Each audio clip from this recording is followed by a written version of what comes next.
Welcome to the second video in Section 5, Writing and Solving Equations. In this video, we're going to be looking at a way to solve equations using a method called guess and check. So let's have a look at an example. You have n plus 2 equals 16. What is the value of n? So n represents some number. So if I had some number and I added 2 more to that, the answer would be 16. What would you think that would be?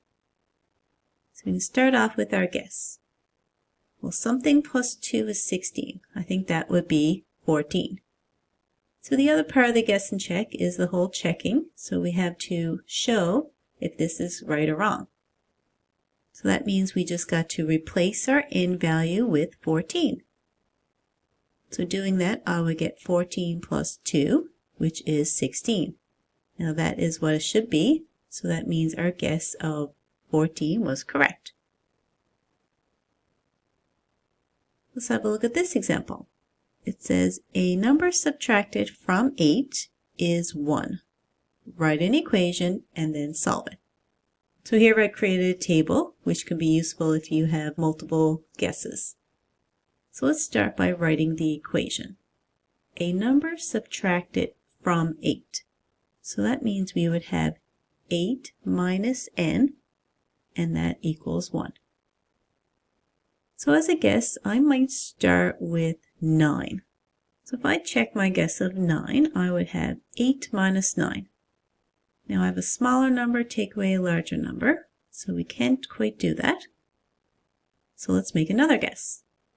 Let's try 7. Now plugging that into the equation, I have 8 minus 7, which equals 1. So that is what we're looking for. So we can write that n equals 7 as the answer. Okay, let's do some more practice now. Here I have 2d plus 1 equals 9.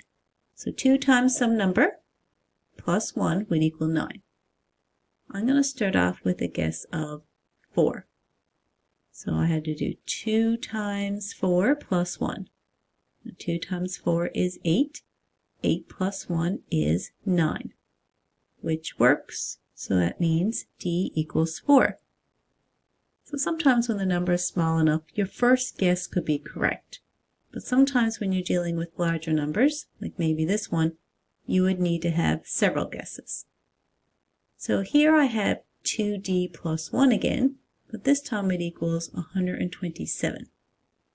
So to start, I'm going to guess 20. So let's replace d with 20 and see what we get.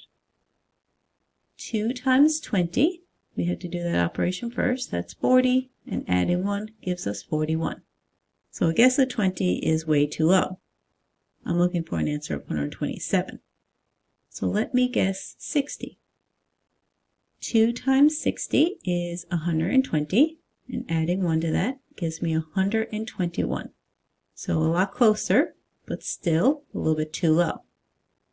So let me try 62. 2 times 62 is 124, and adding 1 to that is 125. So much closer now, but again too low. Let's try 63. 2 times 63 is 126, and adding 1 to that does get me 127, which is what I was looking for. So that means that d equals 63. So that's what you can do when you have several guesses. You can adjust your guess depending on how you did the first time. You might need a guess that's higher, or you might need a guess that's lower. So let's have a look at another example. 3 times k minus 7 equals 74.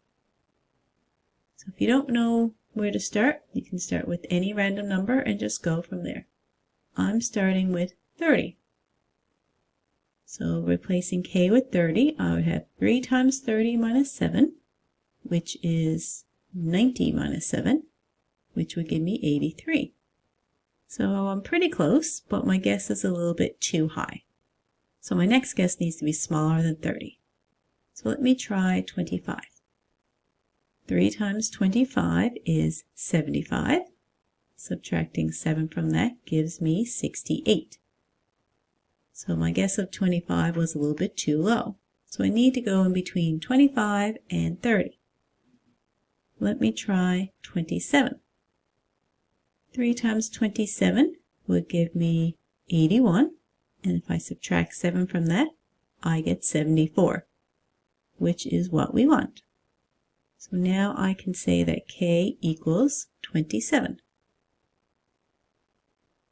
So that is one way which you could solve equations, guess and check. You can now move on to the next video in this lesson where you'll learn a different method.